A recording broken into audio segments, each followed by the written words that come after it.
strange. America, 1940s and 50s and so on. And if you think of Jackson Pollock, and especially Jackson Pollock's way of modus operandi, you have to think of Kirk Varnedoe and his marvelous Jackson Pollock retrospective of 1998, which brought this aspect and many others to the fore as never before. But Kirk, to my mind, has been breaking new ground ever since I've been aware of him, but I won't not mention the exhibition, the great exhibition called Northern Light of Northern Scandinavian landscape painting, which absolutely changed the landscape of modern art. No one can talk about the development of modernism without talking about Northern Light, as it was called. This in the form of an exhibition at the Brooklyn Museum, which shows you what exhibitions can be. The next one that I remember vividly was the exhibition and the catalog of Gustave Caillebotte, a till then profoundly neglected artist who, as a result of that exhibition, has emerged as one of the key figures of the Paris School of Painting of the 19th century. I remember warmly and vividly the exhibition High-Low, which was so productively controversial. Thank God it happened, and Kirk was a key figure in that. And finally, I just want to refer again to Jackson Pollock. I am truly honored and thankful that Kirk could be here and call an end to this disputation on creativity.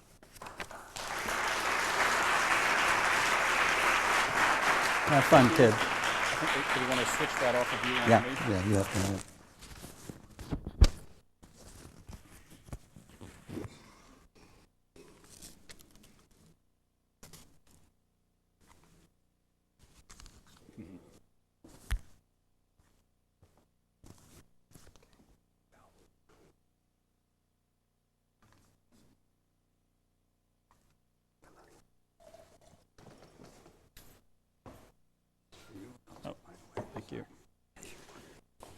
Thank you very, very much, Irving. As I'm to talk about modern visual arts, I thought, the appropriate trajectory of the talk might be to start with the sort of crude, deforming caricature of ideas, and then move into utterly mystifying and impenetrable abstractions, and then end with a chaos of eclectic pluralities without resolution. But instead, I think I'll do the talk that I brought and see whether the sketch winds up being like that. If so, it's not by intention, I must say. I'd like to start with the first two slides, please, and bring the lights down. This is Renoir's portrait of Monet painting in his garden at Argenteuil, painting on the motif, obviously à la prima, directly. And here's Monet's wonderful little painting from the early 70s as sailboats at Argenteuil, a picture that used to be owned by Caillebotte, by the way, and a wonderful example of what Ted Reff used to describe as the water as a paradigm for Impressionist painting in the way that it unifies all space on one flat plane and breaks up all reality into a set of modular strokes. As for modernity in art, some might say that the modernity got started when we stopped caring whether the art got finished. This might be seen in the larger context of this talk as initiating the rule that when you change your notion of what stop is, it helps determine how you get going. But specifically for the Impressionist cohort, finish, the licked, clean, varnished, smooth, academic completeness of salon renderings, was a moral failure, a direct expression of the anal fustiness and lack of imagination or spontaneity that was the life condition of the hated old order of the bourgeoisie. Impressionism wanted to be en plein air, as Monet is on the left, not in the studio, making art on the spot and fully engaged with the now. It wanted to be all readiness and no preparation. Hence, drawing, formerly regarded as the probity of art, its guarantor skeleton of knowledge, even under the drapes, was now simply dropped. Nothing interesting, after all, could be captured and bound in by a hard defining line. Everything crucial had to do with atmosphere, envelope, effect, breadth, with the unity of things and not their divisions. I realize I'm leaving out Degas. That's one of the crude caricatural parts of this. Can we have the next two slides, please? And here's a detail of Rodin's walking man, and then a group of these exceptional late dancers made by simply looping together pre-prepared rolled tubes of clay. Rodin, though emotionally not an impressionist by a long shot, was consonant in this idea, that is, that the ruination of his surfaces, his entertainment of accident, his radical assault on ideas of finish in favor of a rousing incompletion, found a greater emotive drama in the fragmentary and the momentary. And when Rodin changed the idea of what the end of his sculpture was, he altered the way he got there. Somewhere in the mid-1880s, he stopped making preparatory drawings for sculpture at the same time that he was beginning to blur the line within his sculpture, as Irving has just shown, between what others might call studio prep work and the final object shown in the gallery. Have the next two slides, please. And here are two Rodin drawings from the late 1890s. The one on the right, by the way, shows a male model that's not upside down. He's actually standing on his hand, which gives you some sense of the speed of the drawing. After the mid-90s, the drawings that Rodin did make, and for which he was celebrated, were seismic records of perception on the fly, continuous line responses made without lifting his pencil from the paper and without taking his eyes off the model. These were general training exercises for readiness without being yoked to any particular subsequent production. And for them, he often hired can-can dancers and other non-professionals as models. Rodin hated the pose like Monet hated the studio. Life would not and should not sit still, else it would not be life. No finish, no finically controlled study could hope to deal with it. Now, this preamble may sound like I'm headed for a familiar story, in which the sketch is both kaput and at the same time all-conquering, in which I describe modernity as entailing the revolution of the formerly working-class sketch over the tyranny of the finished product, with all the pluses and minuses that usually evokes. The exaltation of immediacy and liberated spontaneity on the one hand, the decline of craft and stick-to-it discipline on the other. But obviously, or I hope to make it obvious, this is only part of the story. Impressionism and Rodin were, after all, roundly dismissed by a great many subsequent modernist pioneers as decadent, not fresh, merely chaotic retinal art or sloppy beefsteak art, respectively. And with these critical young Turks entered a set of more exacerbated contradictions, perhaps most easily brought into relief by the master of the contradictory, Marcel Duchamp. Could I have the next two slides, please? And here on the left is Marcel Duchamp's Fountain of 1917, and on the right, the large glass now in Philadelphia. First, the urinal on the left that Duchamp submitted under the pseudonym R. Mutt to a New York exhibition in 1917.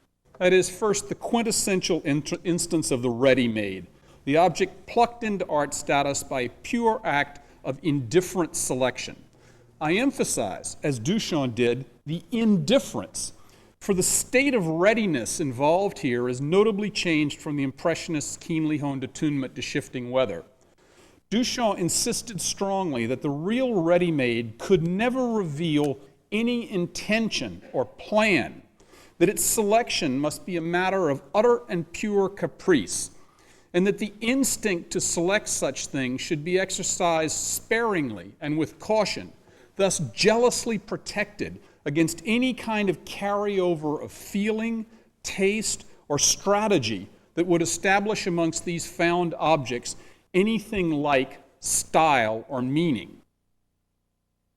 So utter and complete preparedness completely defended against any planning. But then on the right, and virtually in the same year, you have him at work on the large glass, depicting in complex allegory the bride in the upper register, stripped bare by her bachelors even, the dummies that grind their own chocolate onanistically in the lower half. This work, which occupied Duchamp for years, is a machine in the old sense of a big salon summa, and in the new sense of its mock engineering and pseudoscience. And accordingly, he made preparatory drawings for this and how. The next two, please. Here are two Duchamp drawings, the one on the left for the bachelor apparatus and other for the large glass in general on the right. And they are just symptomatic of reams and reams of similar things.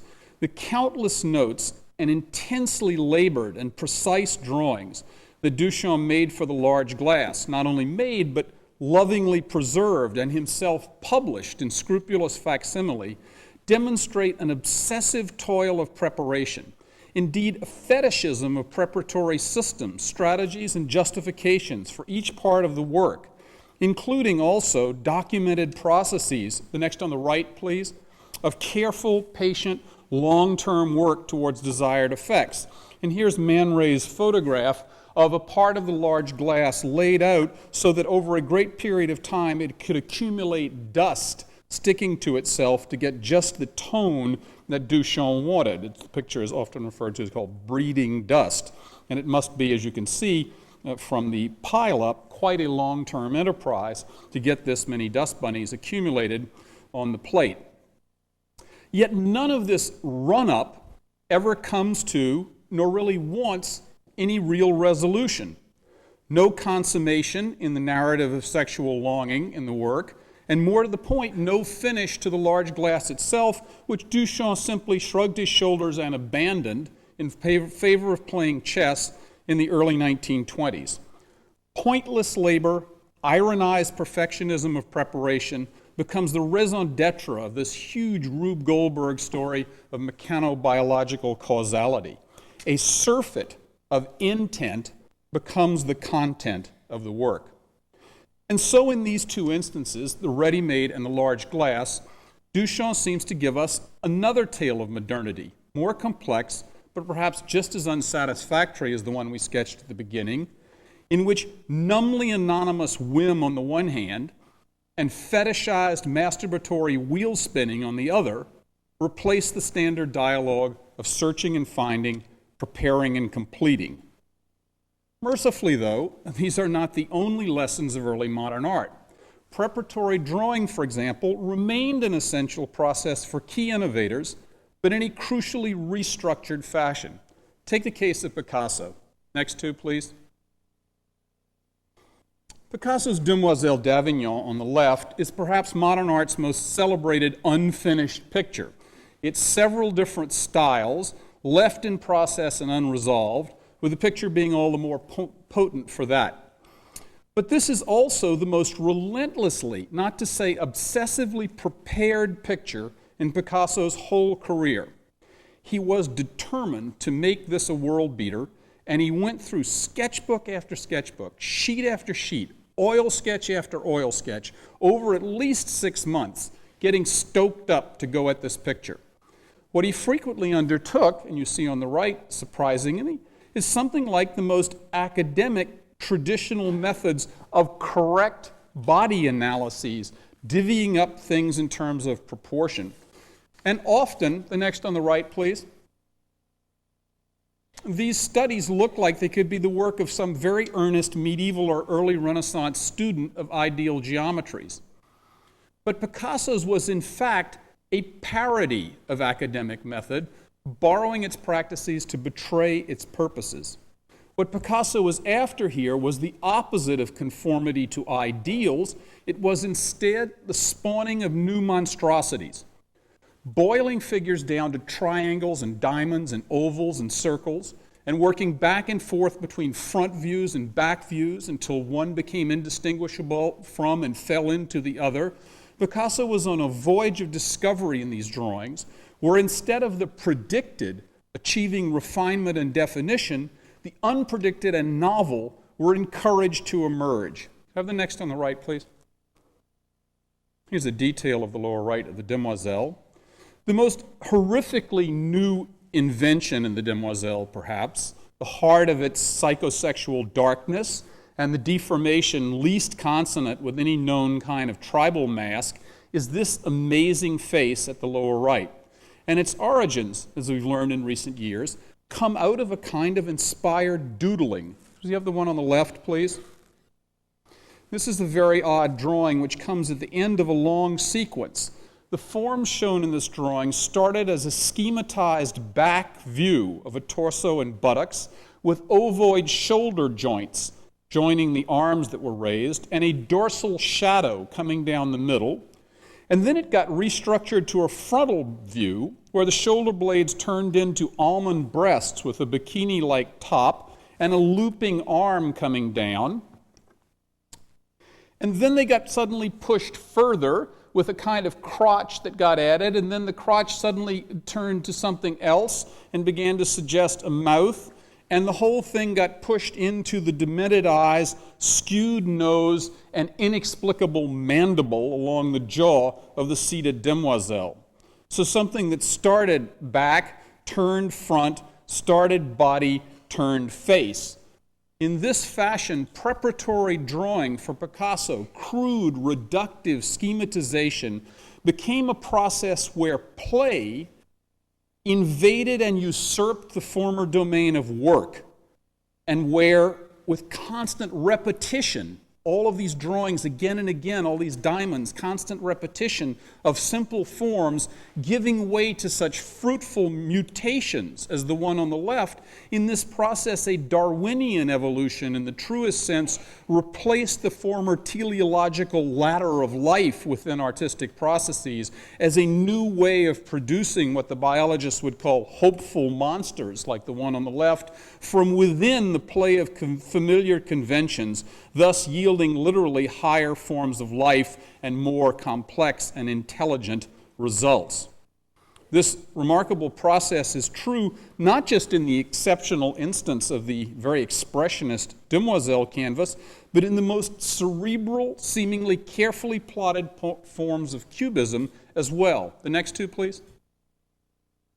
Here on the left is Picasso's Ma Jolie, and on the right a drawing of a seated man. And I refer to a groundbreaking thesis by the young scholar Pepe Carmel, who also collaborated with me on the Pollock exhibition. Pepe's thesis, soon to be published, has made the first thorough analyses of the drawings that Picasso used to prepare his Cubist compositions. And he shows in it the complex process by which Picasso's style in Cubism evolved from image to image, beginning with some of the most simplistic reductions of forms to schematic lines and shapes, much in those triangulations and diamonds that we saw in the Demoiselle studies, or indeed in this sort of very schematic rendering of a seated man where the torso becomes a simple rectangle, the arm becomes a series of curves to suggest its volumes, the two legs began to line up as dangling, the elbow on the table on the other side is squared off, so it becomes a plane with the parallel of the midline of the neckline coming down. All of these sense of seeking out rather simplistic schematic correspondences. Could I have the next two, please? Here are a couple more examples, a drawing of a guitar on the left, and on the right, a further schematized sort of stick figure, rather like an advanced version of the seated man we just saw, of a figure holding a piece of sheet music, then a musical instrument in the middle, perhaps references to breasts or chin, and then a hat form at the top. These two drawings happen to be side by side, back to back, in a sketchbook that Picasso executed. And Carmel, in his thesis, shows in several key instances how drawings like these, in adjacent sheets on a sketchbook, or on the recto and the verso of the same sheet, became overlaid one on top of the other by Picasso. Could we have the next on the right, please? Producing compositions like this, where a new set of totally unexpected and unpredictable intersections, interruptions, vectors, and collisions can now yield an entirely new set of subjects, allowing figures to morph into instruments and back into still lifes and then into couples and then back into single figures and back into instruments and so on and so forth. And in this way, simplification and schematization are made to yield greater complexity simply by doing more of it, by making it double up on itself and pile up, and therefore bring forth the unforeseeable. By pressing harder at simplification and schematization, out comes an incredible and unexpected complexity. And the idea of the line, that very bounding contour that had seemed inimical to the Impressionists in their desire to blur things into the unity of the atmosphere, now regains its life as line but in such a promiscuously independent fashion that it generates in the chiaroscuro atmosphere of paintings like Majoli, and you can already see it beginning to happen in the drawing on the right, a dissolution of form into void more thoroughgoing than anything the Impressionists ever dreamed of. This process of using the working drawing as a voyage of discovery was pragmatic for Picasso, but then became programmatic for the Surrealists. The next two, please. Here I show you a Masson and Tanguy collaboration on the so-called cadavre esquisse. You know, these are drawings where everybody adds a part without seeing what the other people have added, and it's only when you unfold it after several people have drawn their parts that you get the weird combination of things that produces the cadavre esquisse on the left. Or on the right, a Masson free-form looping drawing of 1930. In the 1920s and 30s, drawings routinely became ways to find the unknown and the unconscious when artists worked to force intention out of them by one codified means or another. Blind group projects like the Exquisite Cadavers, for example, or forcedly aimless doodling like the drawing on the right, so-called automatic drawing, from which the look of the marvelous and uncanny, plasmic snakes and snails and weird beasties and odd labia, etc.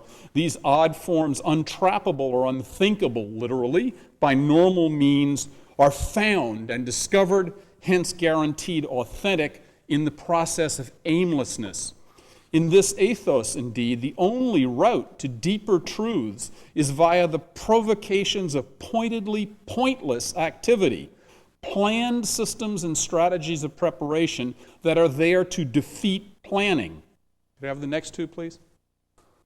And here's one of the many wonderful photographs by Hans Namath of Jackson Pollock painting Autumn Rhythm on the floor of the studio in Springs, and on the right, Autumn Rhythm itself, as it now hangs in the Met.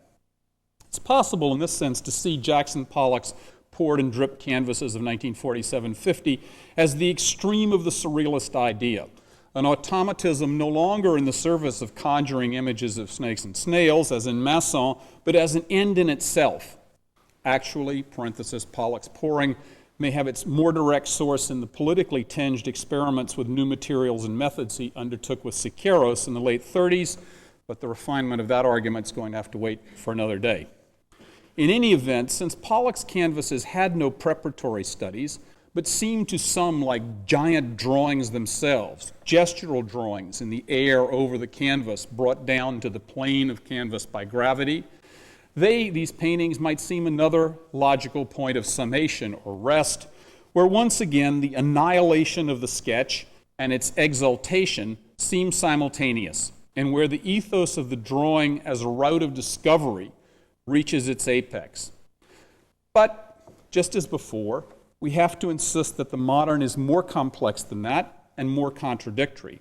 And in this case, we can do it by insisting not on what Pollock might seem to sum up, but on what he let loose, on his consequences in the second half of the 20th century. Have the next two, please. And here I would again go in two different directions. Here is an Yves Klein happening of 1960, the so-called anthropometries, where with a live orchestra playing and a tuxedoed attendance, he paints the models with blue paint and then directs them as they crawl and splash and fall on the canvas in front of them. And on the right, a Robert Morris thread waste piece of industrial grime and industrial thread waste, a floor piece spreading in the late 60s. If you ever want a little demonstration of the difference between the spirit of American art and French art, here's a good place to start, I think, with this comparison. In any event, out of one side of Pollock, and particularly out of the side of the Namath photographs of Pollock as well as the paintings, come the spirit of happenings and formlessness. The dogs are let loose here in staged events that are often staged to capture the unplannable and to program the spontaneous, and also into works that have no fixed form. since the Museum of Modern Art owns this red waste piece, I can tell you that it's just stored in large boxes and bags, and you spill it out roughly with a photograph of the last time around to get some sense of how far it ought to go. But it depends utterly and completely on the contingencies of a particular arrangement. This is the idea of art as event with the minimum sense of binding on it, totally open-ended. But on the other hand, the next two, please. Here's an image of Frank Stella painting the stripes in one of his famous 1959 black paintings, done with the same black Duco house paint intentionally that Pollock used so often, which Stella referred to precisely as a negative Pollockism, in the sense that what had been so striking to so many painters in the drip canvases like Autumn Rhythm was the utter defeat of hierarchy. No more figure and ground, no more up and down, no more distribution of well-arranged forms in balance across the canvas, instead an all-over field of energy that seemed to spill right beyond the edge of the canvas itself. And in order to reinvent that utter completeness and fullness of the picture, that defeating of hierarchy and even weighting of the whole field, artist Stella among them turned to a systematic and even-handed following out of a plan that covered the surface from beginning to end, and like Pollock's own images, was instantly graspable as a whole without differentiation on the first acquaintance. So we come back to, in a sense, a parallel to the earlier Duchamp bifurcation that we looked at in the ready-mades and the large glass. On the one hand, coming out of Pollock, the chaotic sense of always being ready, always up for this chance and contingent event, for the free form of things that are happening. But then on the other hand, its flip side, which is the utter systematization of Pollock's foregrounding of process. The sense that you have when you look at a Pollock that the making of the work has become and utterly determined the form of the work, that the two are the same thing, that the content of the work and its preparation are one, and thus that process is integral to art, and in some sense the finished product is only the husk or residue of that process. Thus, next two, please. You get a lot of process art like Robert Morris's Project Continually Altered of 1969, which is exactly, I will give a rather liquid talk in honor of Pollock for the rest of the operation here. Unplanned events, Cagean. Project Continually Altered is exactly what it sounds like it is. Every day Morris came in and changed the piece completely so that the piece never had any final existence until it was simply stopped and, by the way, destroyed.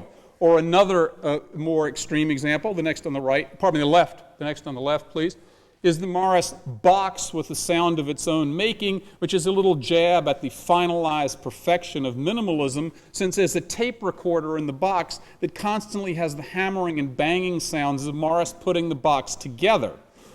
This is only the most evident in a series of things one might cite in the work of Smithson, Hesse, Windsor, etc., where, to the converse of earlier art, it is the process of making the art that becomes the key expressive element in the finished work to the degree that it's finished. In something like the Morris box with the sound of its own making, the generation of the 60s after Pollock plays out the inverse of Picasso in academic drawing. Now demonstrable, earnest, evident work invades the domain that Pollock had made seem like exalted play. And the most working and laborious instance of this, the next two please, are the famous castings that Richard Serra did in a warehouse owned by Leo Castelli in 1969. And here is Richard with a big dipper full of hot lead, throwing it against the wall, from which it will be ripped out and prized once it has cooled into the series of castings pulled out of the corner on the right.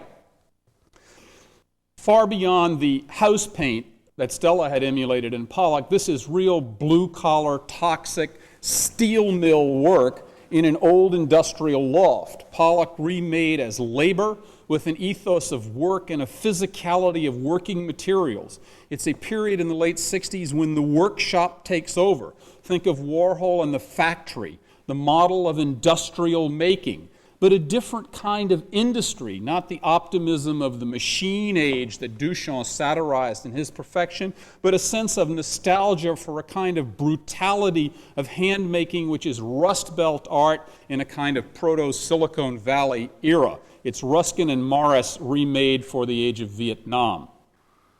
But this brings us now back again to perhaps the bifurcation of the legacy of Pollock that we've talked about before. The bifurcation in two directions seems to bring us back to familiar twin ideas of modernity that we touched on earlier, now modified. On the one hand, anarchy and the loss of discipline, or on the other hand, the tyranny of system and the fetishism of technique. I would like to close with one final artist example to suggest that there may be a better way to look, however, at the lingering lessons of modern art for the balance between preparation and creation. Can you have the next two, please? Here is the photograph of Phil Glass by Chuck Close, and a picture of Chuck at work transferring just such a photograph, I think this one of Joe Zucker, I believe, into a large pulp paper piece. Of course, the photograph is mechanical, and the grid is ultimately impersonal. Both of them seem part of a trajectory we've examined several different ways in this talk, and that is a trajectory of getting away from and outside of oneself. But the grid that Close imposes on Phil's photograph is, of course, the most traditional device of preparation, the most mechanical, the most inert, the most impersonal, the least sketchy, if you want, the way that one translates between the sketch, which the photograph is, and the large finished work. It's like the measuring pantograph in the sculpture that Irving was talking about. But for Close, that grid serves that purpose and also something more. The next two, please. In works like this portrait of Elizabeth Murray from 1989 and beyond, the grid in Close becomes an element expressive of several things, not the least of which is a kind of piecework labor, an all-over equality of attention that speaks again like Stella's stripes to a certain kind of legacy of Pollock. But at the same time, that piecework labor, that concentration unit by unit, is for Close a vehicle of freedom, because fragmentation yields and insists upon, we have the next on the right, please, an atomization of his decisions in every one of the small grid points that he works on. Chuck has often described the process of painting for him in a couple of metaphorical ways. One of the most interesting is that he talks about his work in painting being not like shooting a basketball, but like playing golf. You know where you have to get at the end, but there are many different ways to get there, and you always have to pay attention to the shot at hand and not try to go for the hole in one big, long swing. Therefore, you always have in mind some end you're after, but your mind is always on what you're doing now and the different ways that you may use eventually to get there. That the process of making art for Close is one that involves deferring the whole, delaying it, and fragmenting the intention of making in order to keep it at bay, to work against one's own grain, to keep the close attention to each local challenge that will, in the long run, square by square, donut and hot dog by donut and hot dog, in these amazing color forms of each grid, yield a more intense global result. It's a systematic, programmatic procedure that allows one, and indeed forces one, to keep one's eye on the immediate task. And the other way that he often talks about this kind of painting is to talk about laying the ground down. He says, I lay the ground down on the picture and it's all white, and I think, if I were Robert Ryman, I'd be home now. And then I take the pencil and I draw the grid across the canvas and I say, if I were Agnes Martin, I'd be home now. It's worth thinking about this because what Chuck means is that there has been, in the broadened sphere of possibilities of modern art, a breaking of the teleology and hierarchy that divided means from ends. the blurring of these lines by a broad range of options that brought increased attention to the life of every part of the process of making art, so that each aspect, whether it's brushstroke, whether it's a fragment broken, whether it's a casting seam, whether it's a line gone astray, the edge or tooth of a paper, the grid that you're using, the doodle, the overlay, the spot, the stain, every aspect of process becomes potentially part of the end, part of the expression of the end, and deflects where you're headed. So the voyage itself becomes at least as important as the goal, not only in close, but I think throughout so much of 20th century art. And the final lesson at the end of this is a modernity neither of anarchy nor of mechanical system, but in this egalitarian distribution of information as something more democratic, if you want, by analogy, where freedom, whose price we know is always eternal vigilance, has the great privilege for modern artists of constant, curious attention to possibility. Thank you.